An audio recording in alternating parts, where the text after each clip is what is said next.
Já vamos incluir o.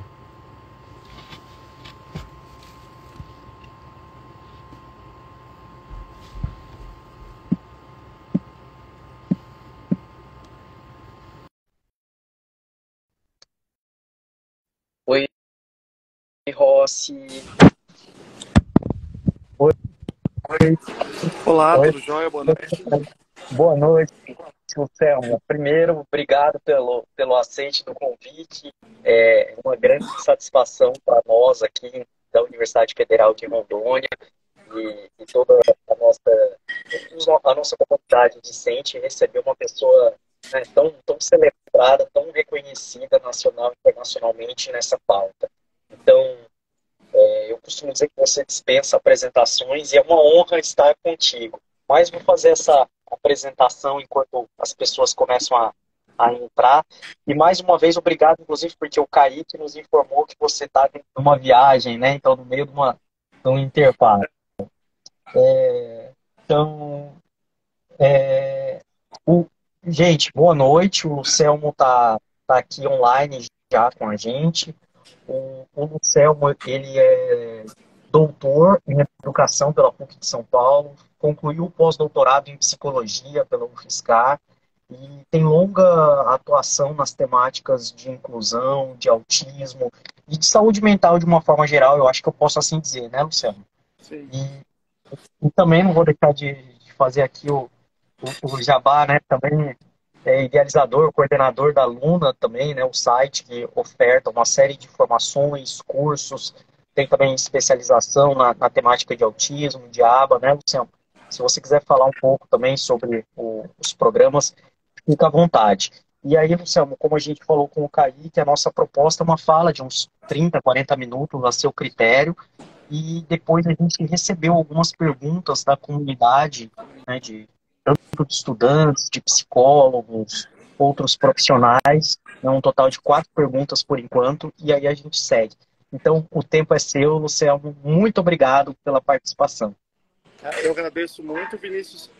Eu vou fazer o seguinte, ó, como eu estou no aeroporto aqui, porque eu estou indo para fazer, a gente vai fazer uma palestra lá em Teresina, no Piauí, então como eu vou falar um pouco mais, eu vou colocar aqui um microfone para ficar um pouco mais confortável, só que esse telefone aqui, ele é meio burro, então quando eu coloco o microfone eu não consigo ouvir, mas aí durante esse período dessa fala eu coloco, depois eu tiro para a gente dialogar e falar sobre essas perguntas, tá? Bom, boa noite aqui presentes, boa noite a você, Vinícius. Tá me ouvindo bem? Tá tranquilo o áudio aí? Ok. Como você disse, né, eu atuo nessa área, eu atuo nessa área principalmente do transtorno do espectro autista e o campo mais geral de saúde mental e inclusão, porque eu tenho um filho com autismo, né, o Benício, e isso traz para a gente uma realidade muito crua sobre o quanto os nossos espaços, nossos serviços de educação estão distantes daqueles indivíduos em maior condição de vulnerabilidade. Eu queria falar um pouco hoje sobre saúde mental, que é a sua proposta, abordando principalmente indivíduos um pouco mais velhos, adolescentes e adultos, aqueles que estão na universidade também, porque esse é um tema muito relevante, assim. Nós tivemos, eu moro em São José dos Campos, né? Nós tivemos agora essa semana uma operação que foi deflagrada, que foi inclusive desbaratada por órgãos dos Estados Unidos, eu não sei se é FBI ou CIA, não sei, mas era um atentado terrorista que estava planejado para escolas de São José dos Campos e Caçapava, que iam ser, que é muito bem elaborado, um esquema muito bem elaborado, altamente armado, e ele estava planejado para ser executado por estudantes que sofriam bullying e que se encontraram nesse espaço da internet e por meio de outros sujeitos em outros espaços complicados, aí, digamos assim, da Deep Web, engendraram toda essa organização, que ia ser uma coisa terrível, né? Uma coisa que já acontece muito nos Estados Unidos, né? Uma coisa, infelizmente, bastante recorrente lá, esse tipo de coisa. Mas o que eu quero dizer é o seguinte, é óbvio que não se desculpa nada do que eles do que eles fizeram, mas nós temos um problema que não pode ser resolvido simplesmente apontando culpados. A gente precisa reconhecer que nós temos um problema sistêmico de saúde mental na educação e que esse problema ele se estende até muito mais do que o sofrimento individual, embora o sofrimento individual de diversos sujeitos já fosse motivo suficiente para a gente se comportar para que isso não acontecesse mais. Mas se estende para muito além disso, o problema é muito grave. Então, eu vou dar, talvez, assim, mais como exemplos, né, o caso do transtorno do espectro autista, por ser a área que eu mais conheço, mas a gente precisa pensar mais extensivamente sobre isso, né? Indivíduos com autismo, eles têm prejuízos sociais bastante relevantes. Eles têm dificuldade, tá entre os critérios diagnósticos, dificuldades de iniciar e manter amizades. E essas relações, elas acontecem porque os indivíduos muitas vezes têm dificuldade de entender sinais sutis do comportamento do outro, da comunicação do outro, se comportar segundo esses sinais. Porque se você pensar quais são as regras da interação humana, elas são bilhões de regras, não dá para a gente sumarizá-las. São muito sutis, elas são muito complexas.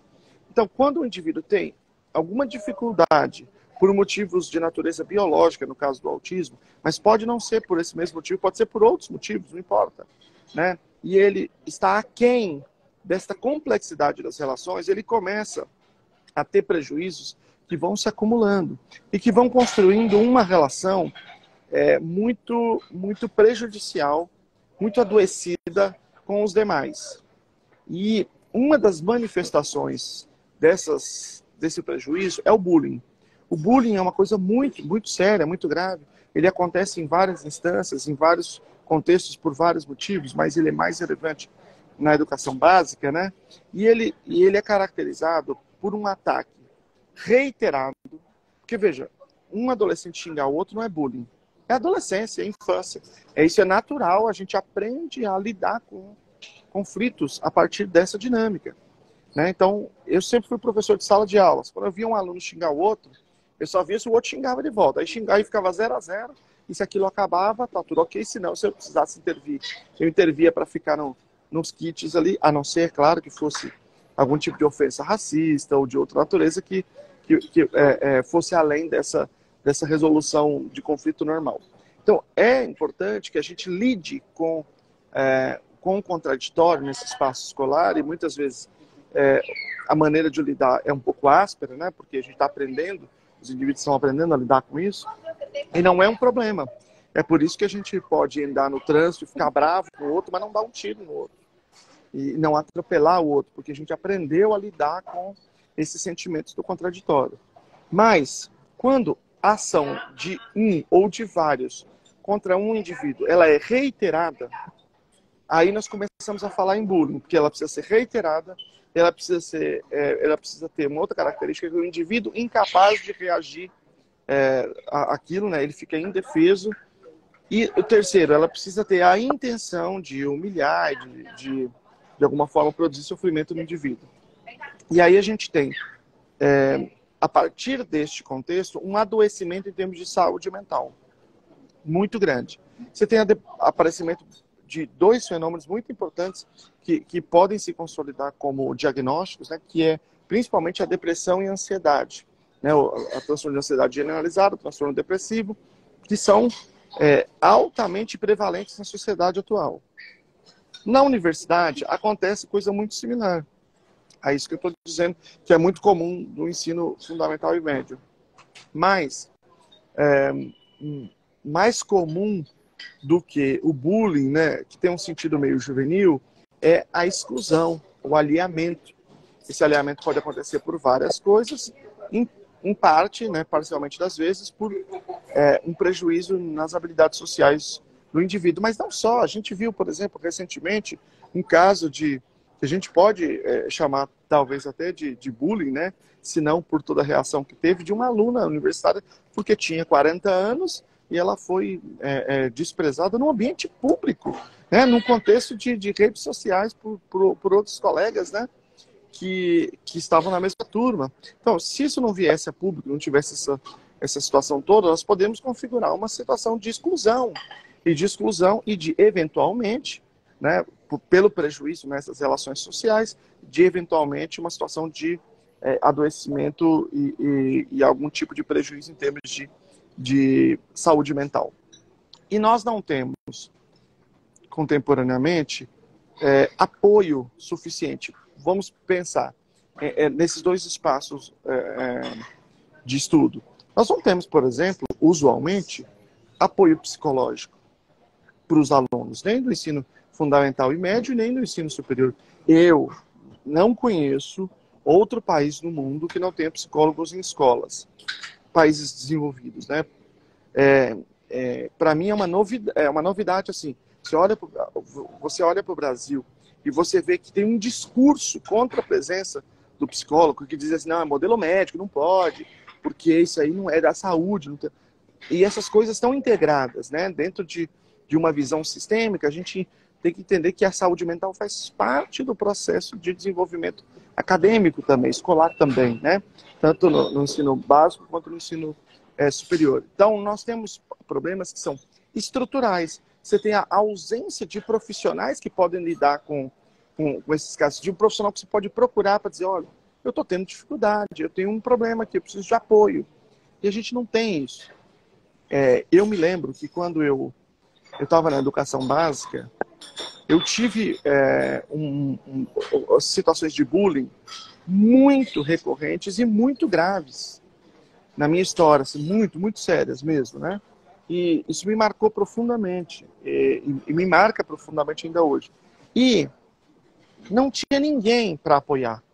Eu me lembro que os meninos iam na escola, hoje é diferente, nesse sentido é diferente, mas eles iam dentro da escola, eu ficava dentro da escola, porque eles estavam tudo lá fora para me bater, né, da aula. Aí eu ficava lá na frente da secretaria. Eles vinham na secretaria, me puxavam, eu segurava e ninguém falava nada. Hoje, provavelmente, isso não aconteceria. Mas o apoio que o indivíduo precisaria, não tem ainda.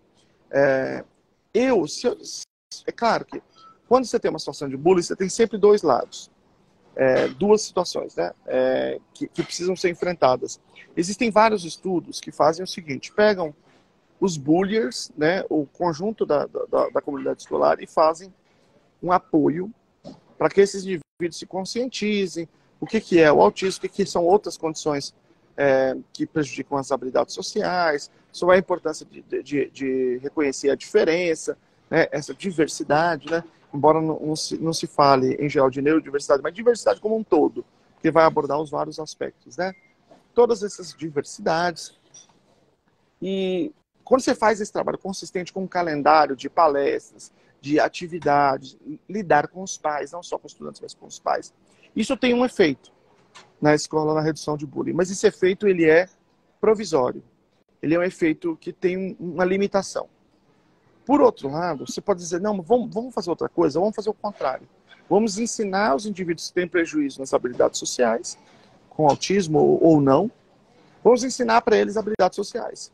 Vamos ensinar para eles a reconhecer a natureza dessas relações, o que está produzindo essas animosidades e ensiná-lo outras habilidades.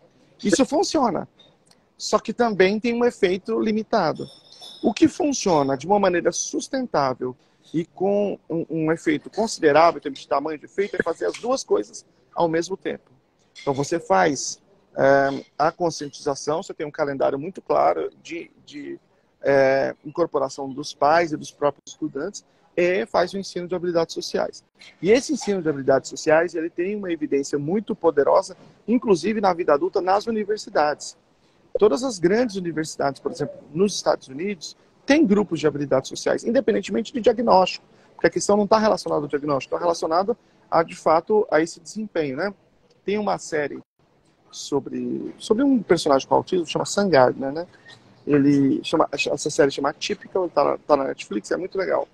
E aí, ele participa do grupo na escola, ele vai para a universidade, e aí, assim que ele é matriculado, ele já procura o grupo de habilidades sociais, e ele já passa a frequentar lá.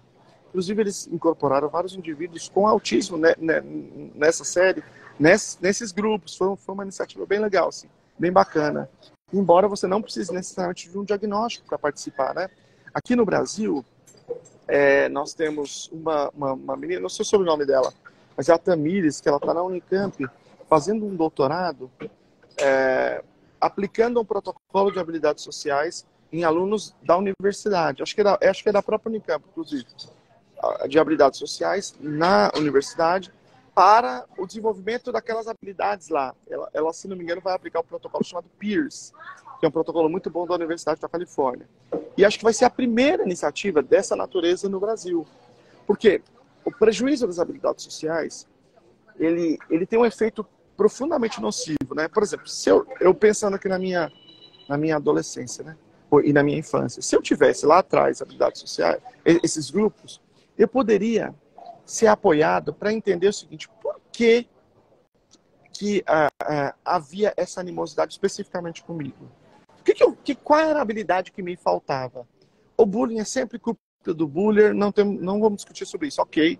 Mas, por algum motivo, existe uma correlação, né? E existem coisas que você pode fazer para diminuir essa probabilidade. Isso não acontecia com todo mundo, acontecia comigo e acontecia eventualmente com outra pessoa, mas não era com todas as pessoas, né? Então, eu não tive a oportunidade de olhar para o meu próprio repertório e de ser apoiado para entender esse repertório, para discriminar o que produz o quê. E a ausência desse apoio impactou nessa história de bullying escolar, porque eu estudei, tive uma vida assim muito bagunçada, né? Então eu estudei em 11 escolas, todas elas eu tive a mesma história. Mas também em outras áreas da vida, né? E na universidade é a mesma coisa. Os indivíduos não têm nenhum apoio. E aí você tem, por exemplo, alguns fenômenos importantes. O primeiro é o seguinte: quando você tem prejuízo nas habilidades sociais, você tenta interagir e pela ausência desses conhecimentos sobre essas sutilezas, essa experiência ela é fracassada, você sofre. E esse sofrimento passa a fazer parte da sua história de interação. E se você tenta de novo e sofre de novo, e tenta de novo e sofre de novo, a mera ideia de você pensar em interagir já produz sofrimento. E aí você tem uma situação contraditória, que é: nós somos seres humanos, seres sociais, né? Somos primatas profundamente sociais que precisamos dessa interação, mas a interação, que biologicamente é um imperativo, ela te produz sofrimento. Então, essa situação é uma situação de sofrimento permanente. Veja se isso não é uma situação, em termos de saúde mental, gravíssima, né? Entre as pessoas com autismo, por exemplo, você tem índices de ideação suicida e de suicídio que é até de 9 vezes maior do que entre a população com desenvolvimento típico. Então, nós temos um problema que é muito grave, muito sério, né? E que não está sendo endereçado, não está sendo enfrentado. E na universidade esse problema é grave também. A gente tem, por exemplo, uma dificuldade muito grande de manter os indivíduos na universidade. Então eles vão, você tem um efeito sobre a saúde mental que ele independe de onde o indivíduo está. Isso acontece na universidade ou fora dele. Mas você tem um outro problema que é o indivíduo que sai da universidade porque ele não consegue terminar. Porque ele tem uma dificuldade tão grande que aquilo torna aversiva essa própria presença. Eu tenho um canal no YouTube que se chama Lunaaba. Eu faço vídeos sobre autismo e ciência e tal. E aí sempre tem pessoas com autismo que fazem relatos lá. E tem pessoas que dizem assim: olha, eu falo 5 línguas, mas não consegui fazer a faculdade. Olha, eu tenho tal, eu sei não sei o quê, eu tenho tal experiência, não sei o quê. Mas eu não consegui fazer, porque não deu, socialmente falando, não deu. Então você tem muitas histórias de fracasso que decorrem de problemas de saúde mental, não decorrem dos problemas de desempenho acadêmico.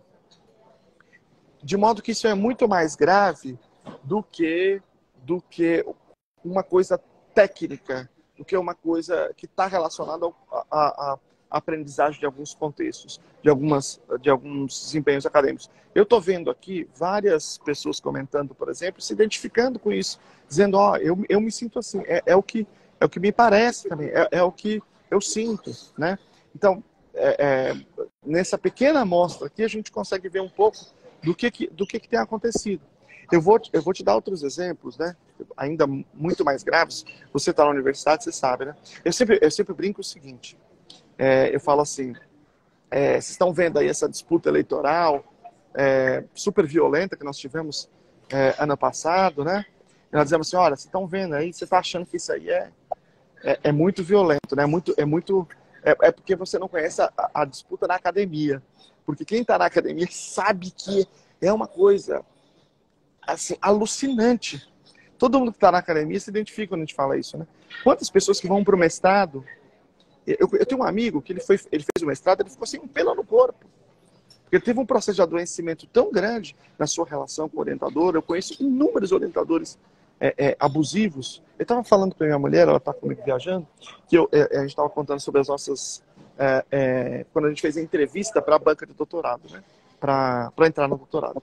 Tinha um professor que ele levantou e começou a gritar, bater na mesa. Ele era um sujeito que parecia um ser da nossa mesma espécie.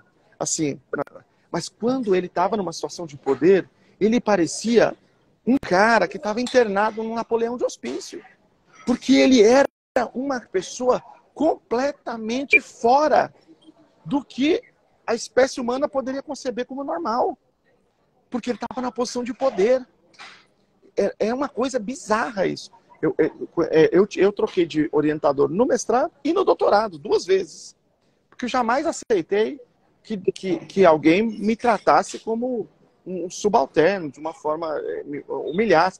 No mestrado, o professor disse que eu não poderia ler um livro. Você não pode ler esse livro. Como? Eu não posso ler um livro? Vocês estão achando que eu estou em outro lugar. Cheguei para a coordenadora e falei, ou eu saio dessa orientação ou eu saio da universidade. Não tem a menor com isso, não existe para mim. E eu só consegui trocar porque uma das coisas que essa orientadora tinha feito, tinha dito que a aula da coordenadora do curso não valia nada. Aí isso foi acumulando e eu consegui trocar. Que talvez eu não conseguisse, porque existe um certo corporativismo no nosso meio, né? Então, agora, todas essas questões que eu estou dizendo sobre mestrado e doutorado são absolutamente claras, todo mundo já sabe disso. A pergunta é, onde que nós estamos endereçando isso? Cadê a política pública? Cadê o serviço público para lidar com isso? Onde que tem um serviço de apoio psicológico a esse estudante?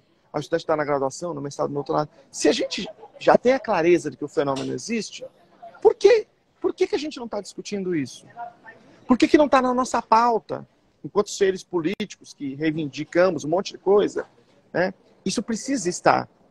Porque esses critérios quantitativos de produção, por exemplo, que estão sempre em todos os nossos discursos, que precisa estar, né, de que a gente precisa produzir mais, precisa produzir ciência, tudo, eles precisam incorporar também essa dimensão da saúde mental que está negligenciada. E esse enfrentamento não pode acontecer ocorrendo mais discurso, o discurso no sentido de ideológico, no sentido de que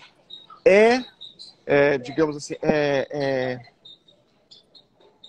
é o ideal que esses indivíduos não tenham esse problema. Ok. Então, não simplesmente enquanto valor. Eles precisam ser endereçados enquanto um problema público, um problema que existe que precisa ser endereçado do ponto de vista técnico. A pergunta é, quais são as práticas com melhor evidência para lidar com saúde mental nos contextos acadêmicos? No contexto da educação básica e no contexto da educação superior. Então, nós temos, eu já citei aqui um exemplo mais claro, que é grupo de habilidades sociais. Existem intervenções que não são em grupo, que são intervenções de habilidades sociais que são também individuais, feitas em geral por psicólogos de abordagem de terapia cognitivo-comportamental, principalmente na idade adulta, ou analítico comportamental, depende do perfil. Nós temos políticas de reorganização do próprio serviço, da própria forma de organizar a orientação, de organizar a distribuição de orientandos entre mestrado e doutorado, o estabelecimento de regras, de limites, de claros nesta relação, que hoje eles não existem. Eu vejo, cada coisa que eu ouço é a coisa mais alucinante do que a outra. Parece que não é uma coisa que nós estamos falando de verdade. Tem coisas que parece que a pessoa está inventando, que não é possível que está acontecendo, né? Em pessoas que são adultas, que têm a sua vida, que estão na universidade, num nível tão mais avançado como o mestrado ou doutorado, né? Então, o que eu quero sumarizar aqui nessa discussão é os problemas mentais, eles são produto, em parte, de todas essas correlações que pressionam, que são aversivas, especialmente o bullying, a exclusão e a falta de apoio, né, psicológico. E esse problema e o exercício despótico do poder, especialmente no mestrado e no doutorado, nas relações de orientação. E ele precisa ser endereçado não somente como uma manifestação de valor, nós nos opomos a isso. Ele precisa ser endereçado como política pública, apoiando com as práticas com melhor evidência esses indivíduos. E isso demanda pensar em orçamento, demanda pensar em logística para organização, demanda pensar em termos de organização do serviço, que precisa contemplar na sua natureza esses apoios para todos os estudantes que tenham essa necessidade. E feito esse preâmbulo aqui, eu acho que a gente pode dialogar um pouco mais aqui com as pessoas que têm colocado aqui as perguntas que você recebeu recentemente. Aí tirei aqui o meu microfone. Obrigado, Sérgio. Eu já tinha visto parte desse seu relato em um vídeo seu no YouTube, e eu fiquei pensando como que a gente tem essa tendência. É óbvio, nem só crianças autistas sofrem em escolas ou passam por esse processo de ampliado sofrimento mental no ensino superior, quando assim conseguem. Mas parece que todo autista passa por isso, né? É algo realmente... Desde a primeira vez que eu vi você falando, eu fiquei pensando, né, o que é que tem, né, nessas sutilezas, nesses mistérios, e que, inclusive, o grupo social percebe como alguém que pode ser alvo dessas agressões, né? Tem uma revisão sistemática relativamente recente sobre bullying e autismo. E aí eles fazem um trabalho antes, muito legal, que eles dizem que a pessoa com autismo, eles chamam de a vítima perfeita, a vítima perfeita. E eles dizem que por quê? Porque quando você tem uma deficiência que ela é visível, como a síndrome de Down, você cria um certo constrangimento para o bullier. Então, quando o bullier ele vai implementar contra uma pessoa com síndrome de Down, por exemplo, ou uma pessoa com paralisia cerebral, existe uma reprovação social já implicada nessa relação que diminui a probabilidade dela acontecer. Então, a pessoa com autismo, ela tem uma deficiência que é invisível. Então, essa mesma reprovação social não existe. Esse indivíduo, que é o indivíduo com autismo, especialmente o indivíduo com autismo leve, ele vai inevitavelmente ter uma série de comportamentos sociais inapropriados, porque ele não entende a natureza dessas relações, ele pode não entender algumas coisas, tá? Então ele vai criar um contexto de emitir um comportamento. Então, como você tem uma manifestação ativa, a própria ação do bullying parece um pouco um pouco justificada perante os demais. Então, isso aumenta a probabilidade disso acontecer. E a pessoa com autismo leve, uma parte dessas pessoas que antes tinham uma faixa que a gente chamava de Asperger, eles têm, está na definição, inclusive, eles têm uma coisa que é chamada de fala pedante. E esse sentido de pedante não é porque o indivíduo, enquanto valor, ele é arrogante, mas a forma que aquela fala acontece, ela parece arrogante, ela parece uma coisa que as pessoas normalmente rejeitam. Então, tudo isso também faz com que haja uma certa antipatia. Aliás, tem uma outra pesquisa longitudinal interessante que ela mostra o seguinte, que você pega vários fatores preditores da relação entre escola e o futuro. Então, por exemplo, se o indivíduo ele é bom ou ele é ruim academicamente, se ele aprende ou não aquilo que está na escola, é um fator preditivo importante. Tem um valor para a sua vida.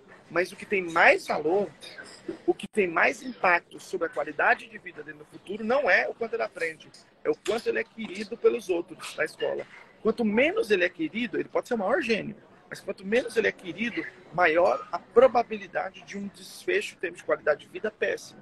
Então, isso todas essas relações, elas acabam implicando que esses indivíduos sejam vítimas perfeitas, embora, de fato, não sejam só esses indivíduos que sofram com isso. Muitos outros também sofrem. A primeira pergunta é da Sueli.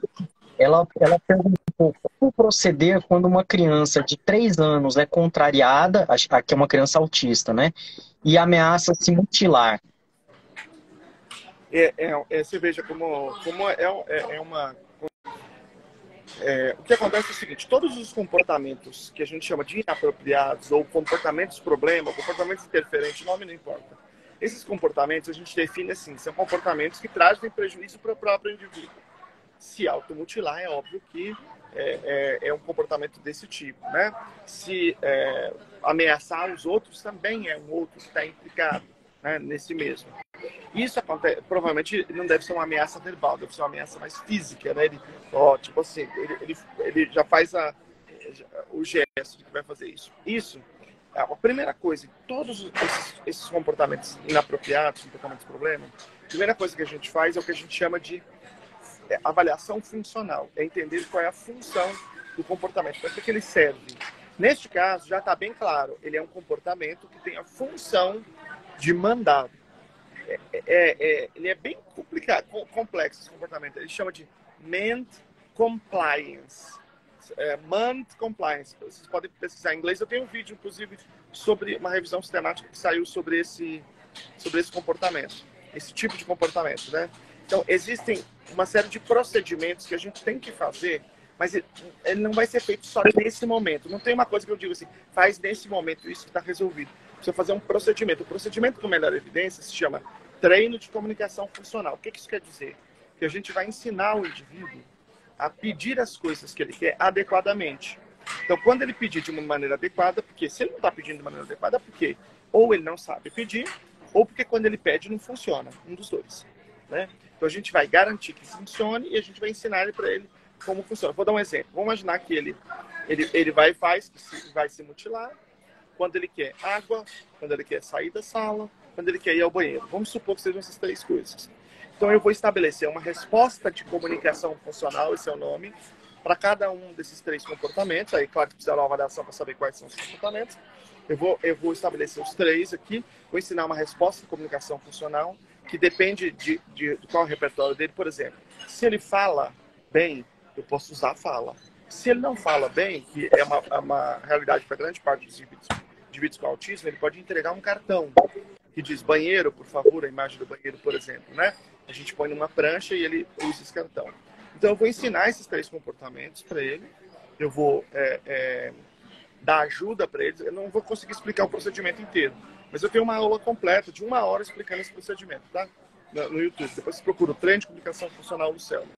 E aí, você ensina para ele as três formas, as três coisas que ele pede.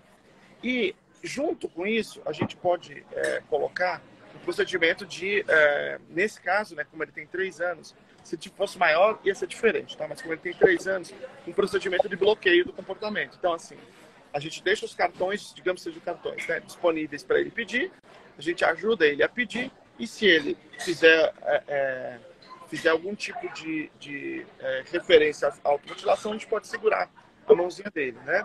É claro que, para isso ser efetivo, eventualmente, dependendo do nível que está esse comportamento, se essa automutilação for realmente grave, talvez ele vai precisar de um acompanhante para apoiá-lo nesse bloqueio desse comportamento. Ou talvez ele vai precisar de algum tipo de equipamento em algum braço para evitar esse tipo de comportamento. Aí só prescrito pelo médico. Mas é treino de comunicação funcional com bloqueio mais extinção, que é produzida pelo próprio bloqueio nesse caso. Pode ser uma saída, mas eu estou dando um exemplo, fazendo uma avaliação hipotética aqui, funcional. Nesse caso concreto, a pessoa precisa fazer uma avaliação funcional, entender se é essa função mesmo que eu estou falando, e aí elaborar o que a gente chama de procedimento baseado em função, né? A partir daquilo que aparecer na avaliação funcional do começo da intervenção, como eu falei. Então, a segunda pergunta, a Eline, ela é estudante de pedagogia e também é mãe autista. E ela fala, professor Lucelmo, quando se fala em educação inclusiva, verificamos que para os nossos filhos o Estado entende que qualquer coisa serve. Trabalham sem base científica, com práticas ultrapassadas e violadoras. Por onde começar, considerando que a própria academia não ensina a incluir durante a graduação? A academia, ela é uma expressão da sociedade. A academia responde a como a sociedade se organiza. No meu doutorado, eu estudei uma série de pesquisadores da história da educação, franceses, ingleses, né? E tem algumas coisas muito interessantes que eles descrevem, né? Eles mostram o seguinte: o André Chervel, por exemplo, ele mostra que a gramática Não foi inventada pela universidade, e aí disseram assim, como é que a gente vai estudar na escola? Aí organizaram para ensinar na escola. Não, começou na escola. Os professores foram pensando formas de ensinar os alunos, aí criaram a gramática. E falou, gente, precisa estudar melhor isso aqui. Aí criou a universidade, estudando isso. Assim foi a matemática, assim foi a ciência, assim foi a geografia, assim foi a história. Todas as disciplinas, elas foram criadas no sentido inverso do que normalmente a gente acha. Ele foi criado na universidade, e aí houve uma tradução didática, né? Como o Chevalier dizia. É sempre o contrário. As coisas começam na escola. Então, assim, realmente existe uma presença muito poderosa da pseudociência na área da inclusão, na academia, em educação. Mas eu não acho que dentro da instituição, dentro da academia, isso tem a meios de mudar. Isso vai mudar na luta política das pessoas que precisam de um serviço adequado no município. Então, no Brasil, a educação ela é de competência concorrente, quer dizer, não é o Estado que manda, é a federação que manda no Estado, que manda no município. Todos podem fazer a sua organização.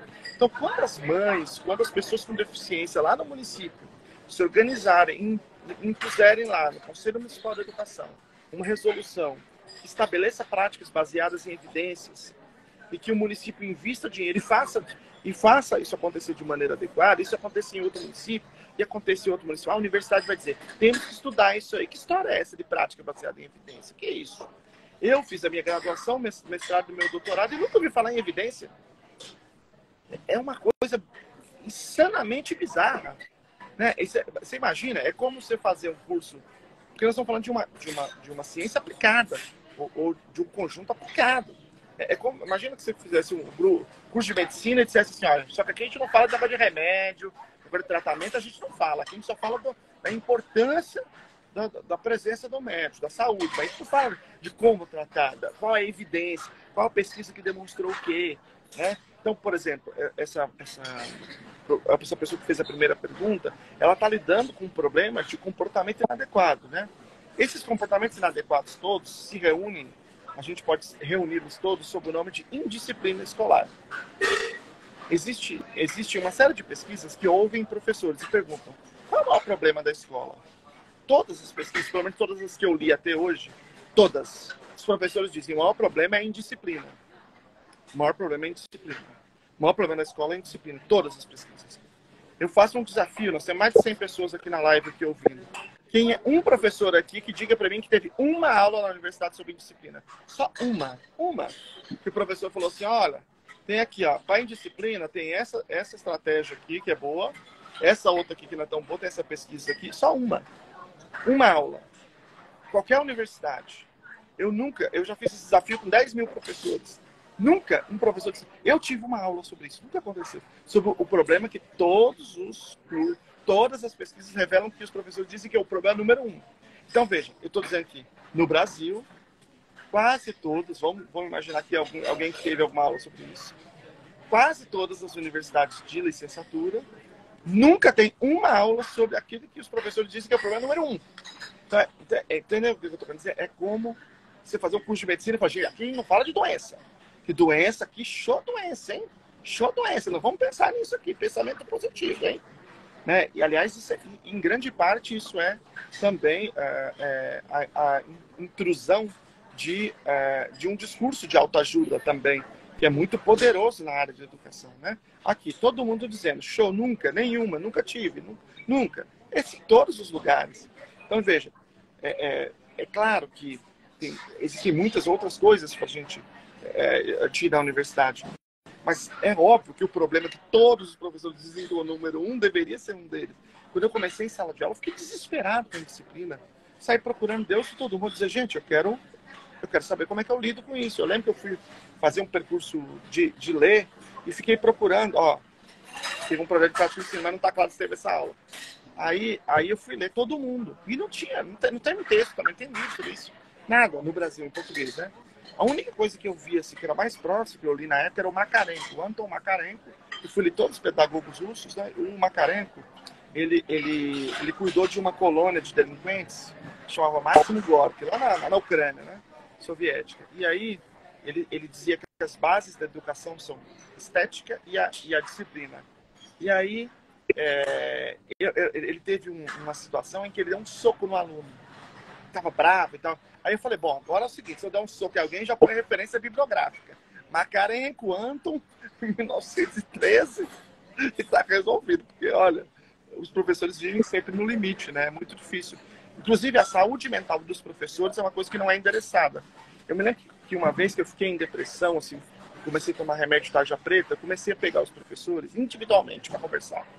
Quando eu comecei a pegar individualmente, eu descobri o seguinte, quando o professor, assim, ele já tá todo alquebrado, você vê, já tá todo mais para lá do que para cá, que ele tá tomando já um remédio de tarja preta. E quando ele tá bem centrado, bem equilibrado, é que ele tá tomando 2. Porque é impressionante como os professores tomam.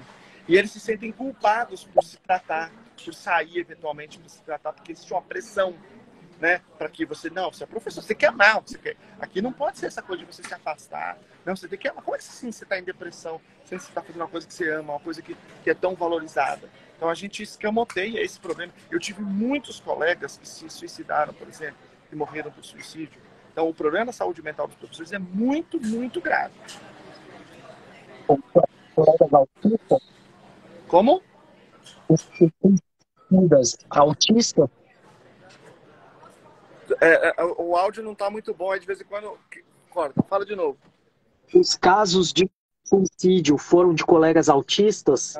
Não, professores que chegaram, vários professores que tinham um histórico de problemas de saúde mental na profissão. Muitos professores a gente tinha nessa condição e alguns deles, infelizmente, morreram por suicídio.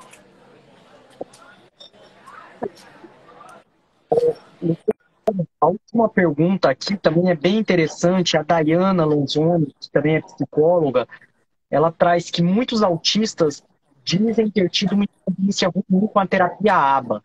Relatam, tá me ouvindo? Tô.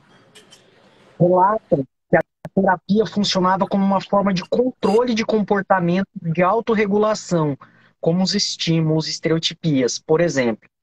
Considerando que isso provavelmente se deve a uma aplicação incorreta da aba, como explicar para essas pessoas a real proposta e seus benefícios para os autistas, incluindo respeito às características? Conseguiu entender? Entendi. Mas...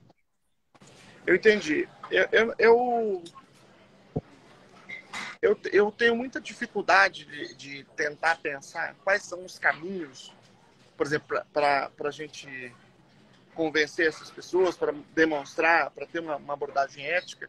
Claro que em qualquer área você tem posições que são éticas e antiéticas, e a gente vem, enquanto sociedade, a gente vem avançando e a gente vem tendo novas perspectivas, e espero que melhores, de mais respeito à diversidade, por exemplo, né?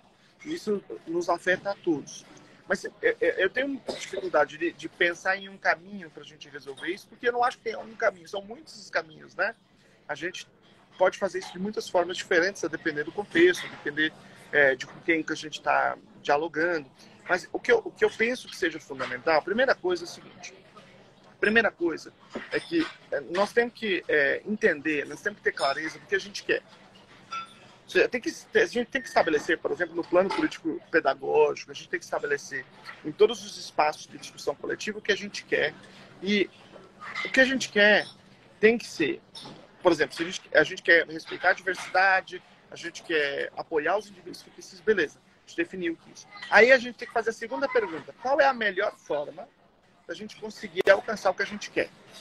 Isto é, qual é a forma mais eficiente, mais efetiva da gente alcançar? A gente quer respeitar a diversidade e a gente quer apoiar os indivíduos que precisam da maneira que for mais efetivo para que eles possam desenvolver o seu máximo potencial. Então é o seguinte: vamos olhar para a ciência, vamos olhar para a prática baseada em evidência e ver o que ela tem para nos apoiar. Assim como no contexto da pandemia, veja, agora você viu, teve aí a revelação esses dias de quantas vacinas foram destruídas por uma política que foi contra a prática com melhor evidência para a gente lidar com a pandemia. Mas morreram mais de 700 mil pessoas e não precisava ter morrido isso, segundo cálculos da Sociedade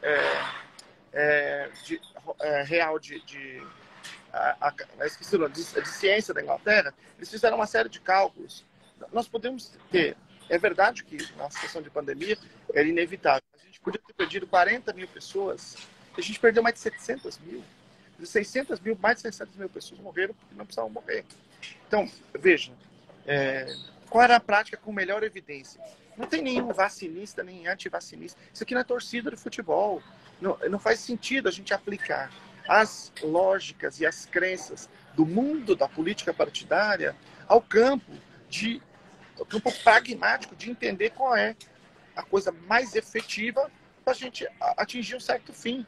Então, a gente olha para a ciência, olha para as pesquisas que já foram feitas e se pergunta, bom, quais são as práticas que melhor apoiam indivíduos com autismo nisto, ou naquilo outro.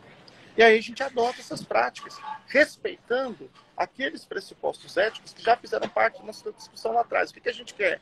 A gente quer respeitar a diversidade, incentivar a diversidade, criar um contexto de valorização dessa diversidade, né, para além de nós, né, dos outros estudantes também, para todos, né? Então, a ciência, o procedimento científico, ou a metodologia científica, ela não indica o que eu tenho que fazer, ou seja, qual o fim que eu tenho que buscar. O fim que eu tenho que buscar é uma discussão ética e política, que é anterior.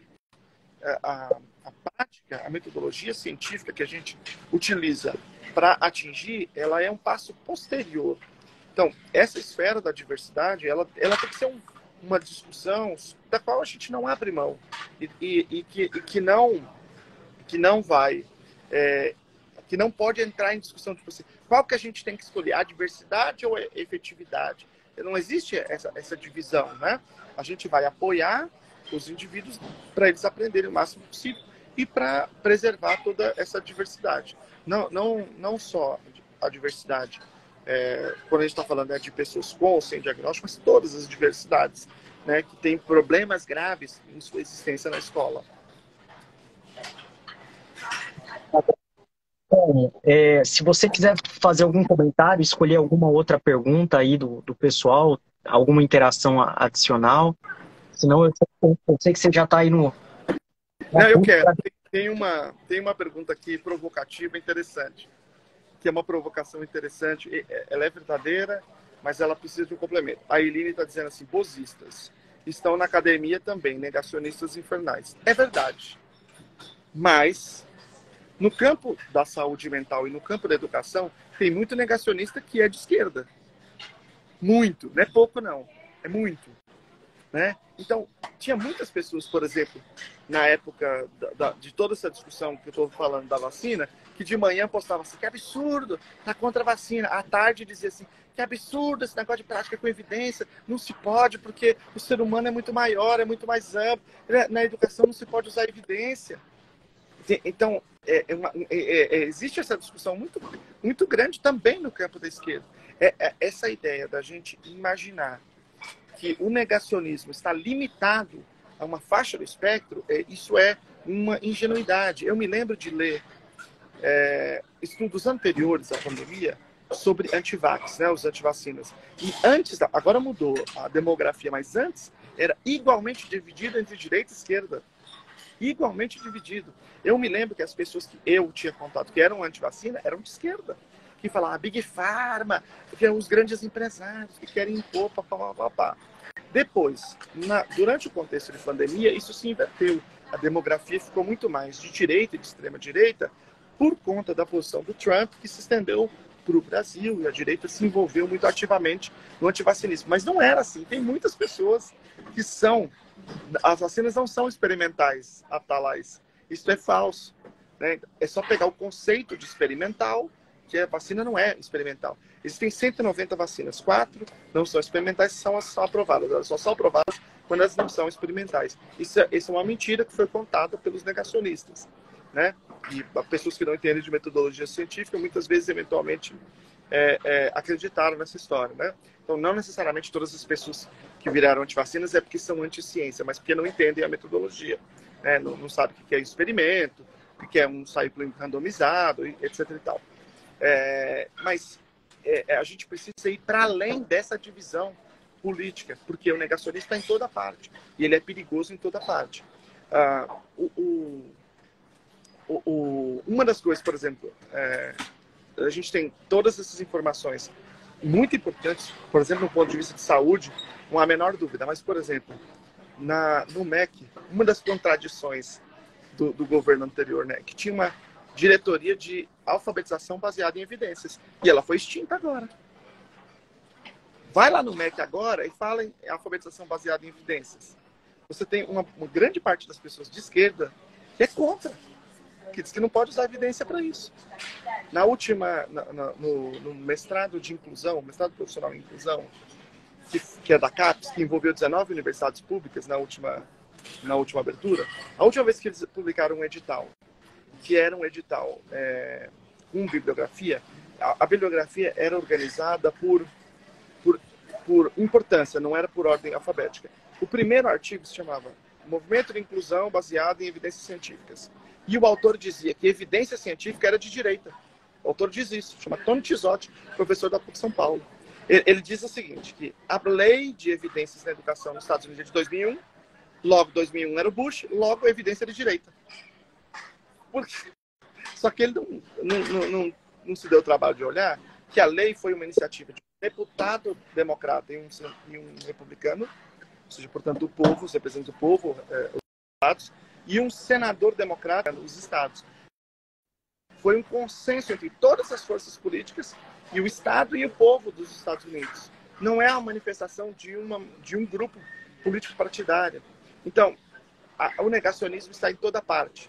E a gente precisa olhar, ao invés de olhar qual é a orientação política de quem está falando sobre, a gente precisa olhar para o método científico. Então, a gente precisa transformar a educação básica e a gente precisa aprender o que é metodologia da ciência. Porque se a gente não tiver essa alfabetização científica, a gente vai ficar refém de qual grupo adere a qual tipo de discurso em relação à ciência, à educação e à saúde. Obrigado, Anselmo. Não deixou de fazer aqui um arremate de história da ciência, filosofia da ciência, epistemologia. Muito obrigado mesmo, Anselmo. Infelizmente, acaba, né? Eu deixo mais uma vez esse agradecimento. Saiba que aqui nas periferias do país, na Amazônia Legal, você tem um grande grupo de admiradores, de pessoas que acompanham, que disseminam o seu trabalho, que torcem muito por você. Então, muito obrigado. Eu vou aproveitar agora nesse finalzinho, falar para quem chegou depois, não deixar de seguir o Luciano, né? E aqui no Instagram é Lucelmo Aba, mas também todas as outras redes, né, Lucelmo? Facebook, LinkedIn. E que você tem um livro também, que eu conheço, pelo menos é só uma brevíssima introdução ao autismo. Eu não sei, é esse o nome? Me corrija. É isso mesmo. E esse mês agora eu vou lançar um chamado Crítica à Pseudociência na Educação Especial, Trilhas para uma Educação Inclusiva Baseada em Evidências, que vai ser esse debate que eu estou colocando aqui, escrito de uma maneira mais estruturada para a gente debater mais amplamente na sociedade. E muito obrigado, Vinícius, pelo espaço. Eu fico sempre à disposição, um prazer enorme estar aqui conversando com você e a gente seguramente tem outras oportunidades de conversar sobre esse tema.